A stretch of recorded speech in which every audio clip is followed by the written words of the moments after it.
If you're one of those people waiting for this show to pick up and start feeling like real Star Wars, here's an update. It doesn't happen in this episode either.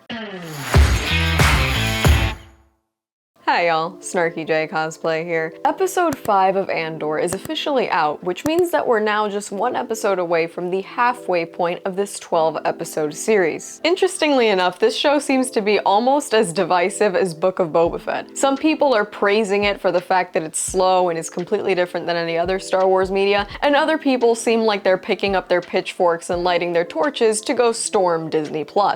As of right now, I can't say I'm part of either camp. For the non-spoiler part of my review, I'm rating this episode a 6 out of 10. While I can say that I'm really enjoying the drama and the pacing doesn't bother me all that much, I'm starting to feel like Andor is moving really slow, not because it has to, but because they kind of want to. It's almost like when you let somebody cross the street in front of your car and they're just going so slow because they know you can't step on the gas without going to jail. I'm starting to feel like I'm being held hostage by the plot. The first 4 episodes to me felt tantalizing, and this is starting to feel self-indulgent. And there's just a really consistent lack of action that even when you feel like something is starting to build up and you're really excited to be on the mountain ranges of Aldhani with these people, and there's something like right at the tip of your tongue and you're just really gonna get to taste it, they cut away to like some B story that really isn't as interesting and doesn't have any more action than this other part. And while I do have faith that the rest of this series is gonna absolutely knock my socks off, I'm rating these episodes for what they are, and this one just really wasn't very exciting to me, and I definitely feel like I'm starting to get a little less entertained by the series as a whole. So, like I said, I've got to rate this episode a 6 out of 10. It's starting to feel a little mundane, a little slow, and it's definitely lacking a lot of the Star Wars energy that I'm now starting to miss. That's all I can say without really giving too much away. So, let's get into it. From this point on, there will be spoilers for episode 5 of Andor. You've been warned. The focus in this episode is split a number of different ways. Cassian's rebel friends are all preparing for this heist that they've been working on for months, while also struggling with the complete mutual lack of trust between Clem and the rest of the group. There's also ISB Officer Miro putting together the pieces of this rebel conspiracy starting to form against the Empire. We're also treated to a whole lot of former Deputy Inspector Cyril Karn being harassed by his mom. Luthen and Mon Mothma are both struggling with the diplomatic parts of keeping this rebellion going. If this sounds like a lot, it's because it is. Again, I do think all of these different storylines are definitely gonna pay off in a big way. But what I'm really excited for, and the main part of the plot that we're all really hoping to get, this big heist on Aldhani, has yet to happen. And to be quite honest, we might not even get it next week. With the way that this show is kind of paced out, it's possible that it might be another 2 episodes even before we get any action. I am admittedly starting to feel impatient. Now, for the fans that are really pissed that this isn't a fan service / Easter egg fest, there are a few in this episode, but they're notably less exciting than the ones from last week. We start this episode off with a little bit of Cyril Karn's storyline. We see the former deputy inspector sitting in his apartment, having his mom hassle him for slouching while she pours him what looks to be a bowl of space tricks and a Star Wars favorite, blue milk. Blue milk is a Star Wars breakfast staple, tracing all the way back to A New Hope. Fun fact, Mark Hamill actually said it was disgusting to drink. Honestly, I've had the one that they charge you like $9 for in Disney World, and I think it's just as gross as he described, but that's just me. Now, it seems like Cyril's mom is gonna be a problem, and she's also a real piece of work. She literally tells him he's a disappointment, continuously harasses him over not having any future prospects, and she calls in a favor from an Uncle Harlow. This doesn't get resolved in this episode. This whole time though, I'm just getting really Cuban grandmother energy from Cyril's mom, where you're like just trying to go about your day and you have this woman continuously harassing you and nitpicking everything about,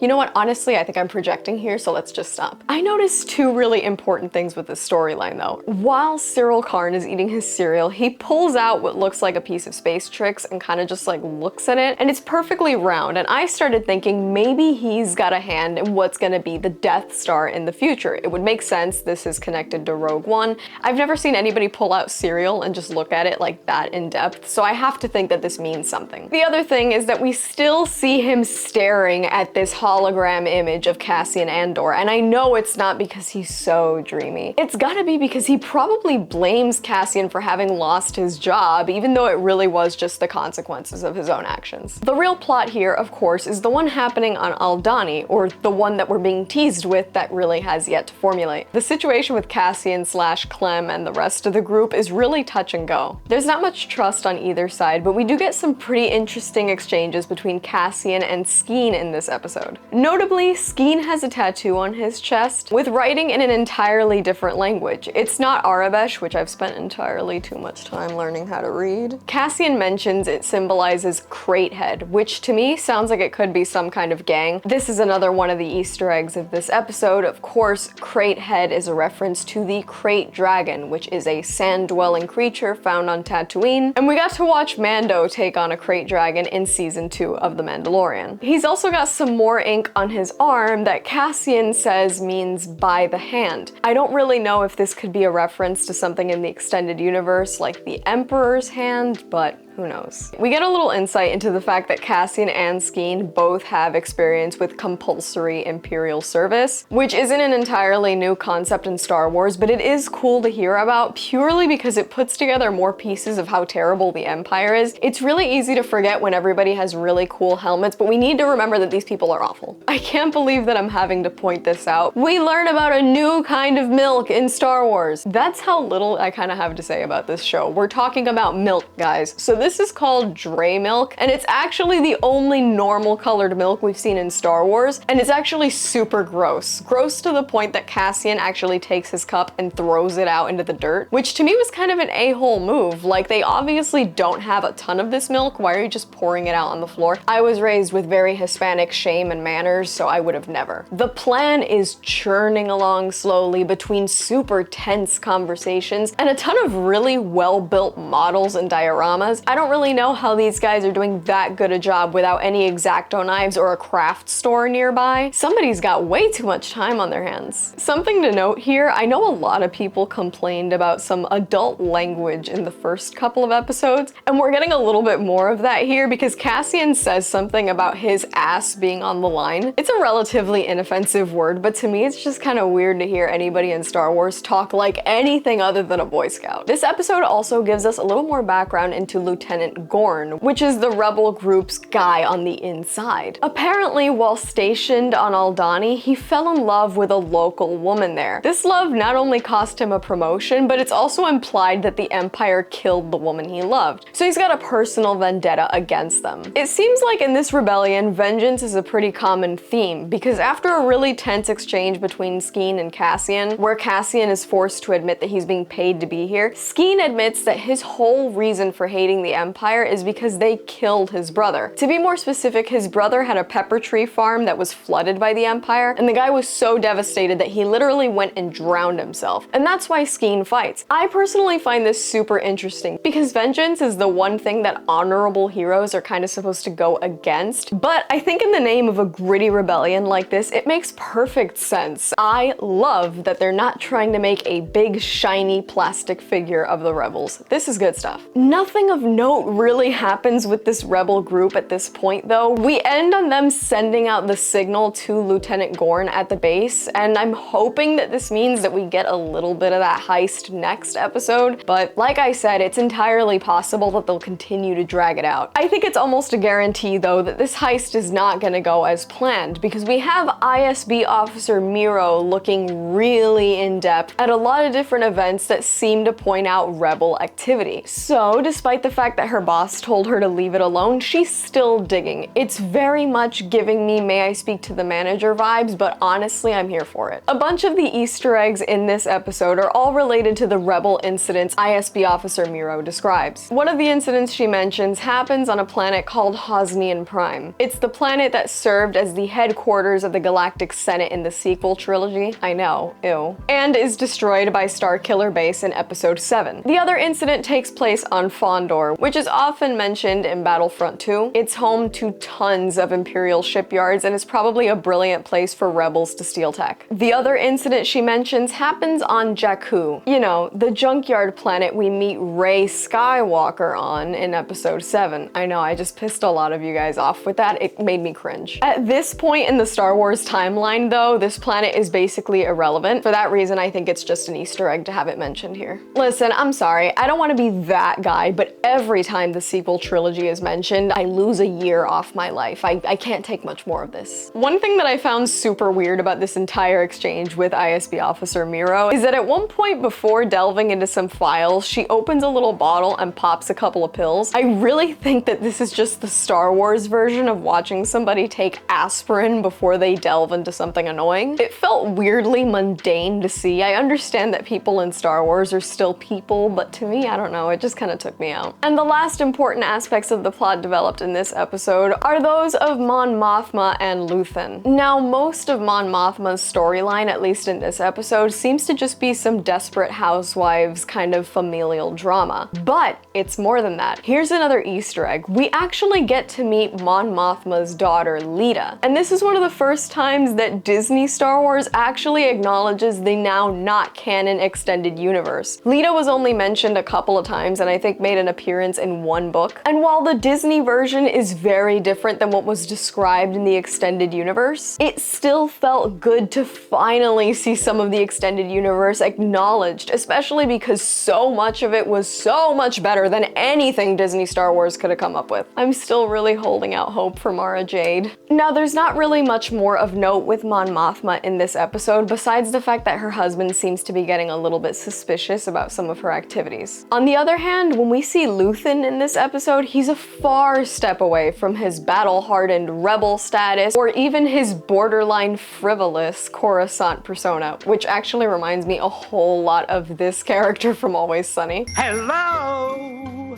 Hello? Ongo Goblogian, the art collector.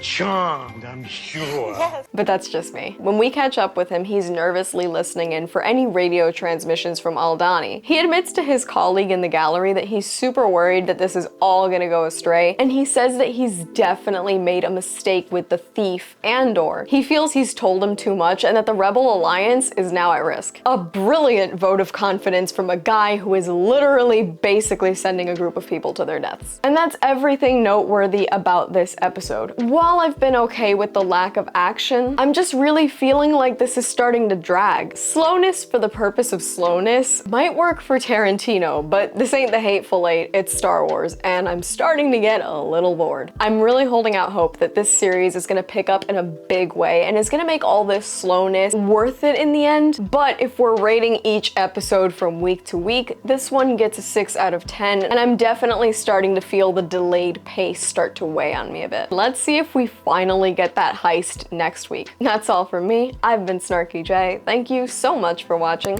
Please don't forget to like and subscribe, and let me know your thoughts on episode 5 of Andor in the comments below.